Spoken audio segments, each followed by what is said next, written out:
Et merci d'écouter Europe 1. Il est 9h30, c'est l'heure du journal des médias avec Fred Hafner. Avec à la une ce matin, France 2 en grande forme, du nouveau pour le 10e anniversaire de Plus belle la vie, et Patrick Sébastien revient sur ses propos sur la télé-réalité. Et on commence avec des nouvelles donc de Plus belle la vie qui fête cette année son 10e anniversaire. La toute première diffusion du feuilleton de France 3 a eu lieu le 30 août 2004. Plusieurs événements et quelques évolutions sont attendus pour marquer cet anniversaire, parmi lesquels un changement d'importance pour les fans. Une nouvelle version du générique sera mise à l'antenne à la rentrée et le logo va changer pour la première fois en 10 ans. Autre info révélée par le producteur de Plus belle la vie à Télé 2 Semaines, les téléspectateurs auront la possibilité d'intervenir sur le scénario et le destin de deux personnages, Mélanie et Benoît Cassagne, respectivement interprétés par Laetitia Milo et Ludovic Baude. La ministre de la Culture souhaite changer ce qu'on appelle la chronologie des médias. Alors la chronologie des médias, Thomas, c'est un calendrier qui fixe les dates de sortie des films sur les différents supports possibles. D'abord les salles de cinéma, puis la télé, les DVD, etc. Tout cela est très réglementé. Aurélie Filippetti, dans une interview accordée hier à nos confrères du Figaro, explique qu'il faut que le public puisse accéder aux films plus rapidement et légalement après leur sortie en salle. L'idée est donc d'avancer la diffusion télé de 2 mois et de rendre les films disponibles sur les plateformes de vidéo à la demande par abonnement, la VOD, 24 mois après leur sortie en salle contre 36 actuellement. Toute l'astuce en fait de cette nouvelle réglementation se cache dans un détail. Cette possibilité ne sera offerte qu'aux services qui participent au financement du cinéma en France. En clair, le géant américain Netflix, qui arrive en France en septembre, n'y aura pas droit. France 2 est en forme, la chaîne du service public a même battu plusieurs records d'audience ces derniers jours. Oui, de lundi à dimanche dernier, France 2 a même réalisé sa meilleure semaine depuis 2 ans avec 18,4% de part d'audience. Plusieurs programmes tirent leur épingle du jeu, comme le Tour de France qui réalise de très bons scores avec 4,6 millions de téléspectateurs en moyenne, 41,3% de part de marché. N'oubliez pas les paroles a enregistré sa meilleure semaine de la saison et même le 20h bat un record en affichant sa meilleure semaine depuis 2 ans. En soirée, Fort Boyard et Secret d'Histoire ont eux aussi battu leur record d'audience de la saison, c'était la semaine dernière. Oui, et n'oubliez pas les paroles, encore à plus de 2 millions de téléspectateurs hier soir. Un mariage annoncé dans Scène de ménage. Et oui, celui de Marion et Cédric, 2 des principaux personnages du programme court diffusé sur M6. Après 7 ans de vie de couple, les scénaristes ont effectivement décidé de les marier. C'est Audrey Lamy, l'interprète de Marion, qui le dit au micro européen de Guillaume Garnier.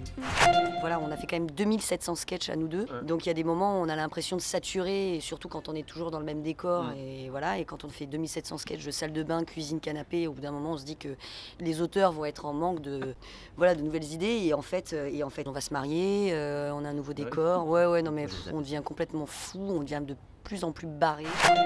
Voilà, Audrey Lamy qu'on retrouvera également comme voix du film Planes 2, le dessin animé Disney qui sort demain.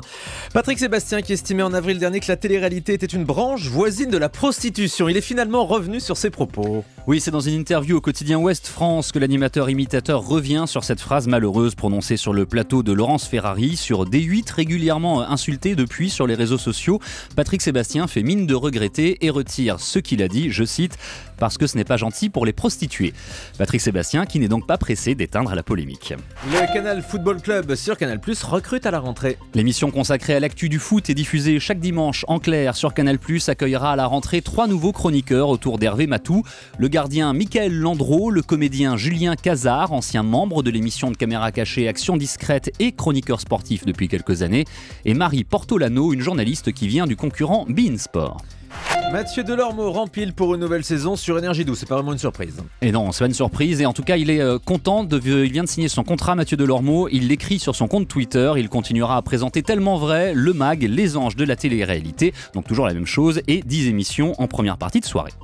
Wentworth Miller, c'était le beau gosse de la série Prison Break. Il est de retour à la télé. Oui, c'est vrai qu'on n'avait pas beaucoup entendu parler de lui depuis 5 ans. Le comédien a eu du mal à revenir sur le devant de la scène malgré plusieurs apparitions dans des programmes comme Dr House ou New York Unité Spéciale.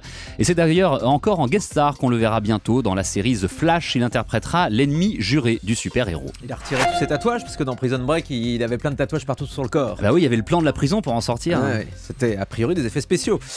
Françoise Laborde, bientôt de retour à la télé. Pour un soir, ce sera le 2 août prochain. L'ancienne présentatrice du 13h de France 2, membre du CSA jusqu'en janvier prochain, participera à Fort Boyard.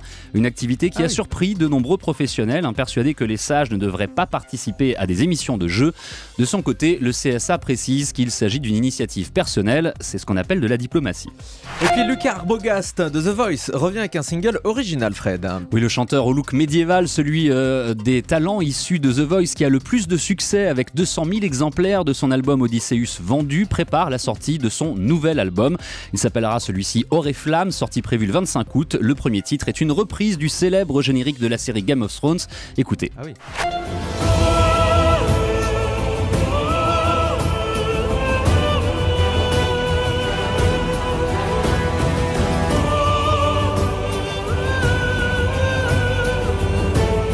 Très lyrique, hein, ça donne envie de chevaucher son cheval. Et vous l'avez dans la tête pour la journée maintenant. Reprise du générique de la série Game of Thrones par Luc Arbogast.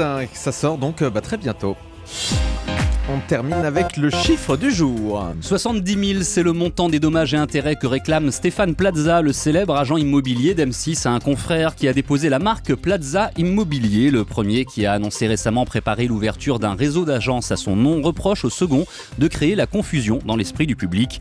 Lequel s'en défend et propose un accord à l'amiable pour revendre la marque et le nom du domaine à l'animateur. Merci beaucoup Fred Hafner.